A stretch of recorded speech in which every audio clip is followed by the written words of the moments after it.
என்னடா எடுத்தடுப்பில் இவ்வளோ பெரிய வெங்காயம் கட் பண்ணதை காட்டுறாங்க அப்படின்னு சொல்லி பார்க்குறீங்களா? இது வேறு ஒன்றும் இல்லை. ஒரு 3 பீட்ரூட் எடுத்து அதையும் கட் பண்ணி அது கூட ஒரு கேரட்டும் போட்டு கட் பண்ணி வச்சுருக்கேன். இன்றைக்கி என்ன பண்ண போகிறோம் அப்படின்னா, கேரளா ஸ்டைலில் பீட்ரூட் வச்சு அவங்க தோரன் அப்படின்னு சொல்லி சொல்லுவாங்க. நம்ம ஸ்டைலில் சொல்லணும்னா பொரியல்.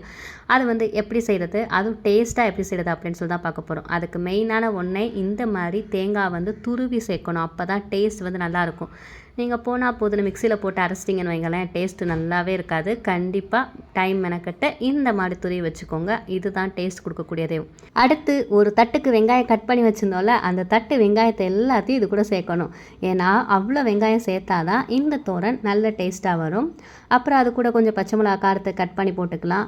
கொஞ்சமாக மிளகாத்தூள் கொஞ்சம் சேர்த்தோம் அப்படின்னா கலர் நல்லாயிருக்கும். அதையும் சேர்த்துக்க போகிறோம்.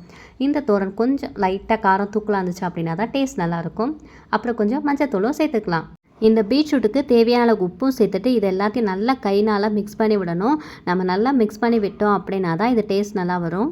அடுத்து தாளிக்க போகிறோம். அதுக்காக ஒரு கடாய் வச்சாச்சு. கேரளா ரெசிபி அப்படின்னாலே சொல்லவே வேணாம், தேங்காய் எண்ணெய் தான் சேர்க்கணும். தேங்காய் எண்ணெய் சேர்த்ததும் அது கூட கொஞ்சம் கடுகு உளுந்து சேர்த்துட்டு கருவேப்பிலை சேர்த்துக்கலாம். காரத்துக்காக கொஞ்சம் வரமிளகாய் சேர்த்துக்கலாம்.